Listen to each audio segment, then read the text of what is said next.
Elías apareció en los días oscuros de Israel, cuando el nombre del Señor había sido olvidado por muchos, y los altares de Bajol se levantaban en las colinas. Venía de Tisbe, en Golad, un hombre de pocas palabras y mirada firme. Un día se presentó ante el rey Ahab y le dijo con voz segura que no habría lluvia ni rocío en la tierra, sino por su palabra. Dicho eso, se dio la vuelta y se fue, dejando al rey y a su corte sumidos en el asombro y la ira. Elías se escondió junto al arroyo de Queret, al oriente del Jordán. Allí bebía del agua fresca que corría entre las piedras, y cada mañana y cada tarde los cuervos venían con pan y carne en sus picos. El arroyo cantaba suavemente mientras los días pasaban y el cielo seguía cerrado. Pero con el tiempo, el agua comenzó a disminuir hasta que finalmente el arroyo se secó por completo. Entonces, el Señor lo envió a Sarepta, en tierra de Sidón. Allí encontró una viuda recogiendo leña a la entrada de la ciudad. Elías le pidió agua y pan. Ella respondió con tristeza que solo tenía un puñado de harina y un poco de aceite, lo justo para preparar una última comida para ella y su hijo antes de morir. Elías le pidió que no temiera, que primero hiciera pan para él y luego para ella y su hijo. La mujer obedeció, y desde ese día la harina no se acabó y el aceite no faltó en la casa durante todo el tiempo de la sequía. Pasaron los días y el hijo de la viuda enfermó gravemente, hasta que dejó de respirar. La mujer, llena de dolor, llevó al niño a Elías. El profeta subió al aposento alto, tomó al niño en sus brazos y clamó al Señor Ansé.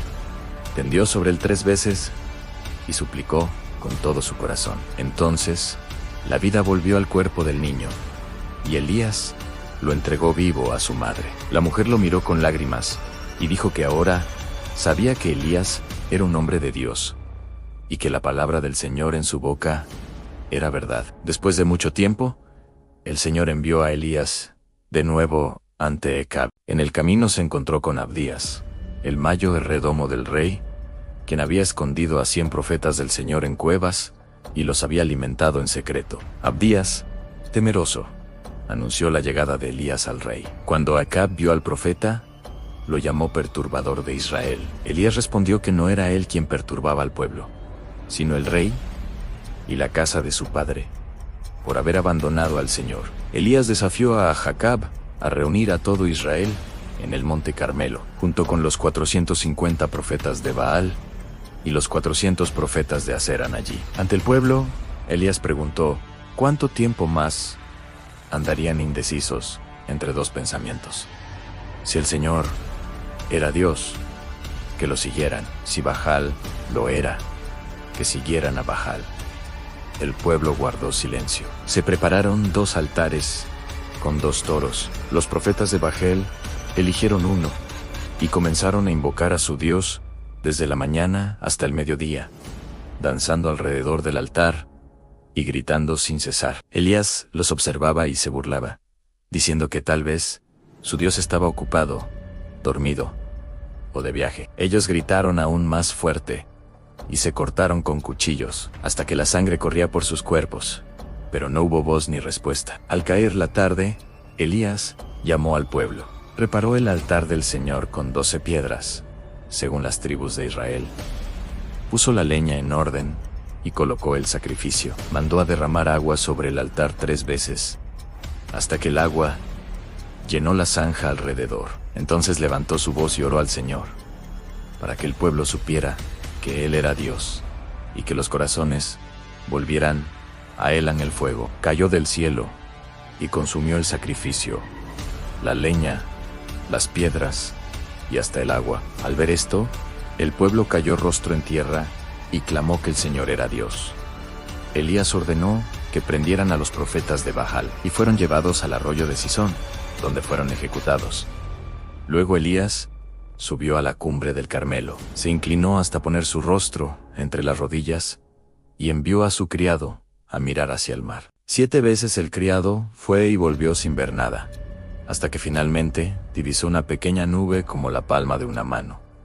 Elías supo que la lluvia venía. El cielo se oscureció, el viento sopló con fuerza y cayó una gran lluvia. Elías, fortalecido por el Señor, corrió delante del carro de Acab hasta la entrada de Jezreel. Cuando Jezabel, esposa de Acab, supo lo que había sucedido, juró matar a Elías. El profeta, lleno de temor, huyó al desierto. Caminó un día entero y se sentó bajo un enebro, deseando morir. Se durmió exhausto, pero un ángel lo tocó y le dio pan cocido sobre brasas y agua.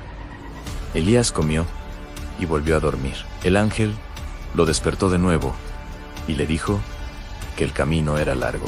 Fortalecido con aquella comida, caminó 40 días y 40 noches hasta el monte Joreb. En una cueva del monte, Elías escuchó la voz del Señor ambino, un viento fuerte que partía las montañas, pero el Señor no estaba en el viento. Luego un terremoto, pero el Señor no estaba en el terremoto. Después, un fuego, pero el Señor no estaba en el fuego. Finalmente, un silbo apacible y delicado llenó el lugar. Elías cubrió su rostro con el manto y salió a la entrada de la cueva. Allí recibió nuevas instrucciones y fue enviado a ungir reyes y a llamar a Eliseo como su sucesor. Elías regresó y encontró a Eliseo arando con 12 yuntas de bueyes. Pasó junto a él y echó su manto sobre sus hombros. Eliseo dejó los bueyes, siguió a Elías y se convirtió en su servidor fiel. Juntos recorrieron Israel, llevando la palabra del Señor en tiempos difíciles. Años después, cuando el tiempo de Elías llegaba a su fin, él y Eliseo caminaron juntos hacia el Jordán. Elías tomó su manto, lo golpeó contra las aguas, y el río se abrió en dos, permitiéndoles cruzar en seco. Al otro lado, Elías preguntó a Eliseo qué deseaba antes de que fuera llevado. Eliseo pidió una doble porción de su espíritu. Elías le dijo que si lo veía cuando fuera arrebatado, así sería. Mientras caminaban y hablaban, un carro de fuego con caballos de fuego los separó, y Elías subió al cielo en un torbellino. Eliseo gritó y rasgó sus vestidos, pero recogió el manto que Elías había dejado caer. Volvió al Jordán, golpeó las aguas con el manto, y el río se abrió nuevamente. Entonces se supo que el espíritu de Elías reposaba sobre Eliseo. Así terminó la vida de Elías en la tierra, un profeta que caminó en soledad y poder, que habló con valentía en tiempos de oscuridad y que fue llevado al cielo sin conocer la muerte. Síguenos para recibir notificaciones de las próximas historias diarias que estaremos subiendo.